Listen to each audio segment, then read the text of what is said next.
Okay, so an explanation of this graphic. This is a really cool one.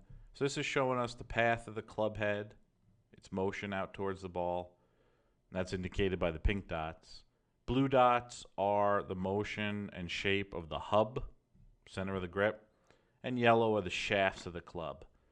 So what's cool about this is you start to look at where the hub path is, the blue, and how and when the yellow shafts start to move outside of the hub and when the club head starts to move on the other side of the hub path. So it's really cool at seeing the outward movement of the club.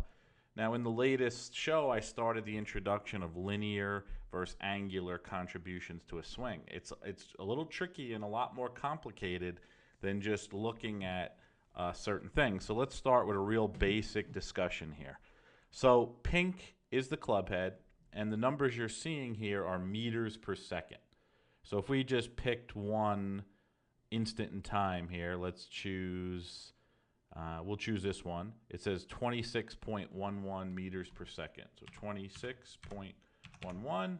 So at this particular point in the swing, the club head is moving 58.4 miles per hour. And if we go down the shaft and find where in the hub that is, we can see that the hub is moving 7.73 meters per second at this point. So that's moving 17 miles per hour at that point.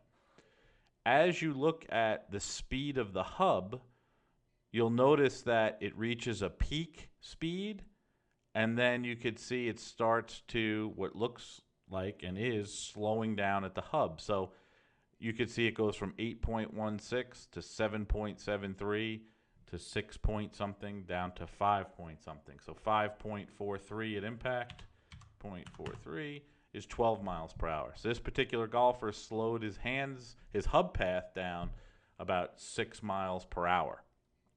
Now, what's causing that to happen? It's the outward movement of the club that causes the hub path to start to slow down.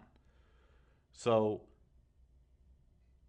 if we look at these numbers here, you can see it goes from 30.54 to 34 to 37 to 38. So you can see the biggest outward movement of the club, which is this area, slows the hub down. And this is something that you want to have happen. You want the golf club to suck energy out of you. So this is a desirable thing. I think a lot of people think that they should just speed the hub and pull the club all the way down. And that would be, what I was referring to in the extra linear type pulling motion. They feel like they should pull the hub all the way through. And what happens is they never truly get a nice energy taking outward movement of the club when it comes into contact. Now, there's some other things that factor in. You can't just look at the outward movement of the club head and look at the hub path and just say, okay, well, that's all torque as it's coming around. The golfer's torquing it. The shape of the hub path factors in as well. So when you're breaking down linear and angular work, it's not as simple as just looking at, let's say, the hub and how the club comes around. There's other things that factor in that I'm going to share with you and some things that we're going to discuss. So when we talk about work, we're talking about forcing the club from point A to point B, and we're also talking about angular displacement, moving the club angularly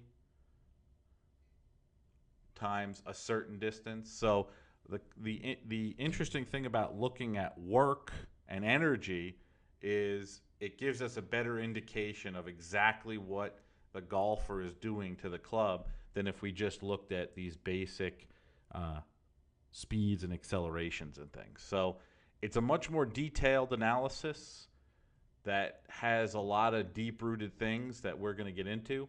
But I just wanted to, I'm trying to start this as basic as possible so everybody can follow along, and understanding that the outward movement of the club is desirable.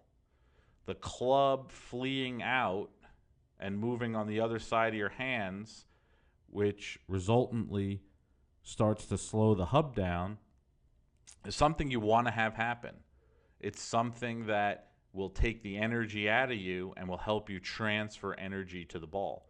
While that's happening, the hub is still moving forward. It's also moving in 3 dimensions, so it's also moving more than just flattened on a sheet of paper. So that's why the double pendulum model, or anything that does double pendulum type math, will have a ton of misleading results. So the outward movement of the club is a function of the shape of the hub and work done on the club, both linearly and angularly. So that's our introduction to this conversation. So here's a nice way to see and judge how the golfer is bringing the club to the ball.